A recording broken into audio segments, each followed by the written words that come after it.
বাচ্চারা, আজকে তোমরা আমাকে একটা ছড়া শোনাবে। আব্দুস সালাম, তুমি আগে একটা ছড়া বলো। টুইঙ্কেল টুইঙ্কেল, স্যার মনে পড়ছে না। তুমি কিন্তু পড়াশোনায় ফাঁকি দেওয়া শুরু করেছো। বসো। বাচ্চারা, তোমাদের জন্য আরেকটা প্রশ্ন। বলো তো, জান্নাত কাকে বলে? কি যেন হবে। দূর, মনেই পড়ছে না।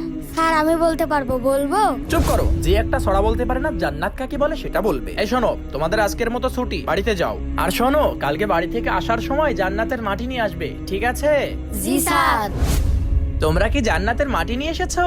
স্যার জান্নাত তো থাকে আকাশে, তাহলে মাটি নিয়ে আসবো কিভাবে? স্যার জান্নাতের মাটি তো মারা যাওয়ার পরে পাওয়া যায়। স্যার আমি জান্নাতের মাটি নিয়ে এসেছি। কি বলো? দেখি নিয়ে আসো তো। এটা কিভাবে সম্ভব? এই দেখুন স্যার। এই, এসব কি? এই মাটি তুমি কোত্থেকে নিয়ে এসেছো? স্যার আমার মা বসেছিল, আমার মায়ের পায়ের নিচে থেকে মাটিটুকু এনেছি, কারণ মায়ের পায়ের নিচেই তো সন্তানের জান্নাত। তুমি একদম ঠিক বলেছো। হে আল্লাহ, আমাদেরকে বেশি বেশি মায়ের খেদমত করার তৌফিক দান করো। আমিন।